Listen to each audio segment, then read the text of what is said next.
Et si tu gardes que les traînantes, on pourra faire le tracé. On enlève tout, on garde le balayeur. Le problème, c'est que. En fait, soit t'es cool qu'il n'y ait pas son ombrage.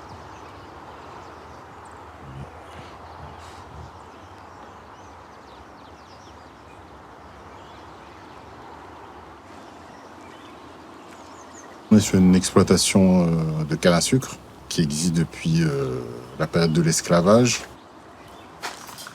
Cette pièce-là, c'est un peu la dernière pièce qui reste un peu ancienne parce que tout a été reconstruit. C'est un endroit qu'on appelait Calbanon. Donc c'est là où étaient logés les esclaves et plus tard les engagés.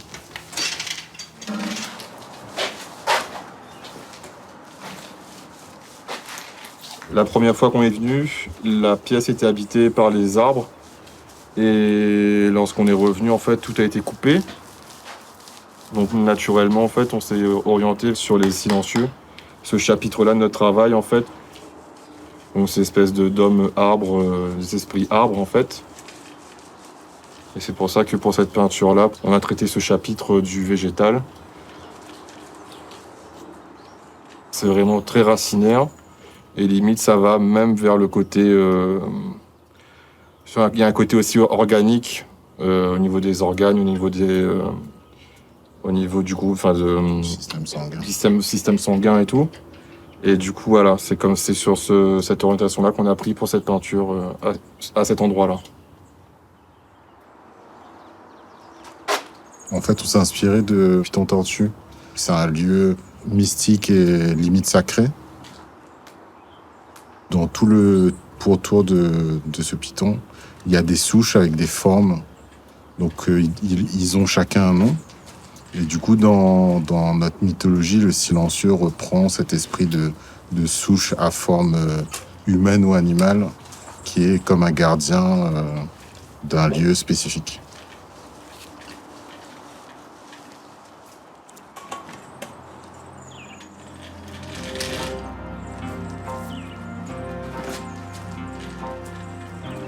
Cette pratique nous nourrit de venir dans des endroits, de ressentir l'endroit et de s'exprimer, de laisser une trace avant que les choses disparaissent.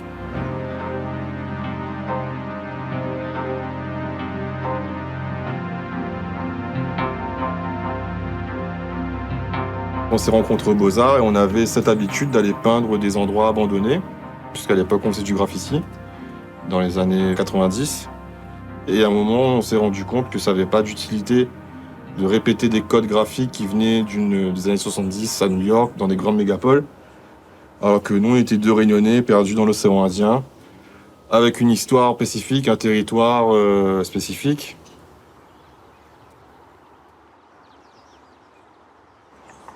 La première cassure qui s'est passée, c'est de passer du graffiti à notre pratique plastique à deux.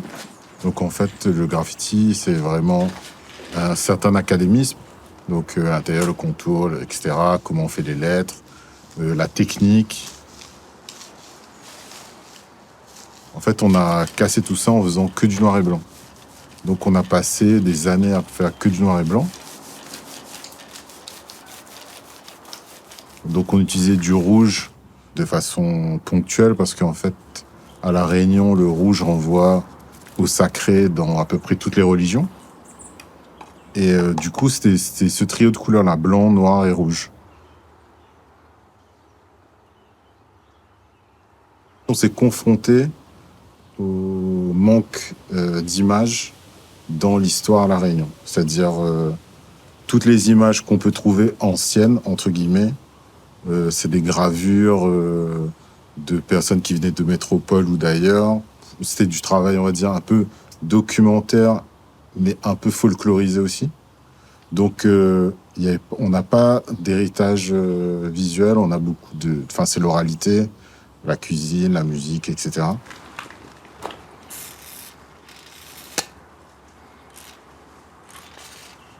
On s'est rendu compte qu'à un moment donné, notre travail, c'est comme si on recréait des archives qui n'existent pas. C'est beaucoup d'intuition, de sensations, et aussi de révélation d'un univers, parce qu'on a un rapport à La Réunion très fort au territoire. Il y a aussi un imaginaire lié à ces lieux-là. Et en fait, nous, on se positionne aussi comme révélateur de ces sensations, de cette mythologie qui est invisible.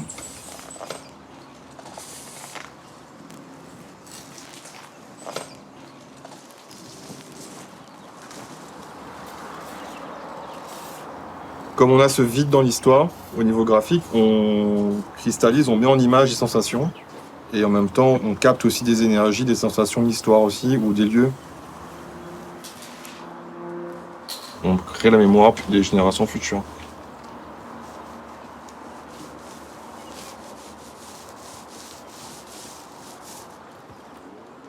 Chaque génération crée les archives de la suivante.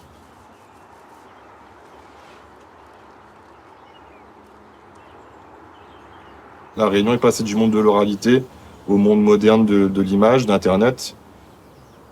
On a grandi, nous, dans l'image. On était petits avec les mangas, machin, dessins animés, bandes dessinées. C'est qu'on peut pas subir à chaque fois l'imaginaire de l'autre et on est obligé de produire notre propre imaginaire aussi.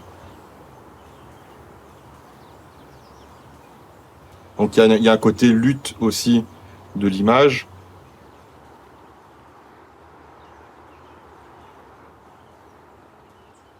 Et en fait, on est un peu vecteur de cet univers. Enfin, il y a toute une réflexion qui s'est installée dans le temps, qui en fait forme une espèce de cosmogonie liée à la Réunion et à l'océan Indien.